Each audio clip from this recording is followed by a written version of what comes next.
Europe.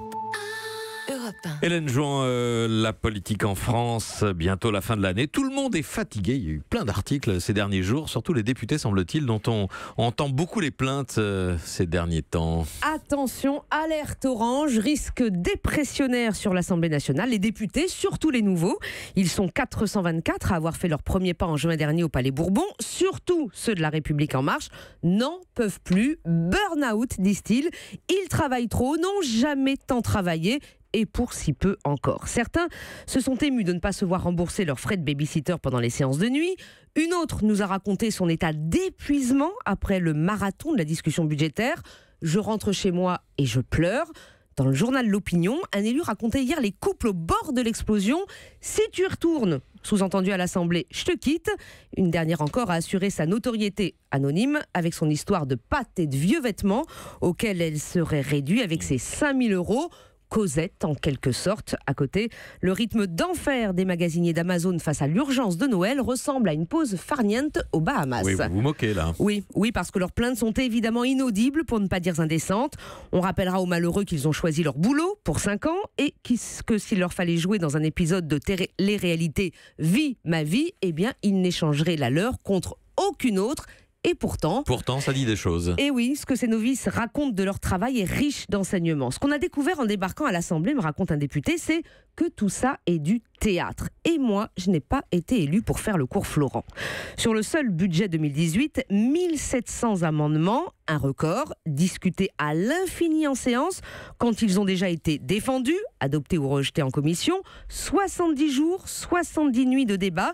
Les anciens ou les aguerris les passent à la buvette. Les petits nouveaux se font un devoir d'y assister. On n'a jamais vu autant de monde la nuit en séance.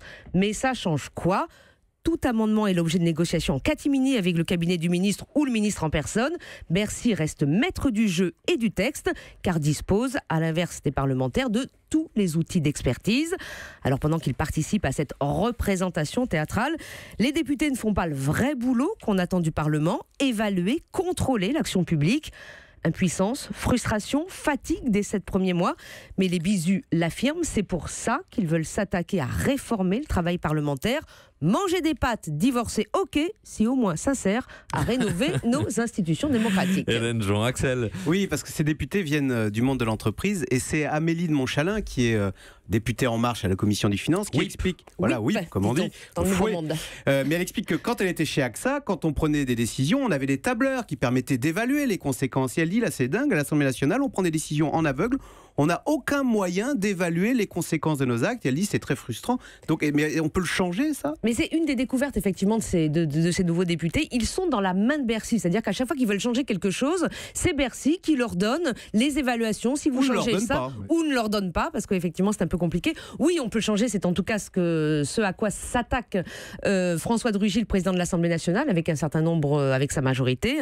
Notamment, il demande, pour éclairer les travaux du Parlement, de pouvoir faire appel au Conseil d'État, à la Cour des comptes, mais aussi à tout organisme privé ou public pour avoir leur vraie évaluation et donc servir à quelque chose. Sinon, le centre de gravité du pouvoir ne se déplace pas.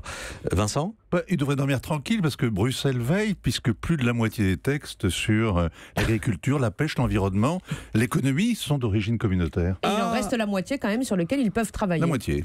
Oui. Dormir un jour sur 2. À peu près, oui. Vous ouvrez un débat qu'on prolongera une autre fois, Vincent Arouette. Europe.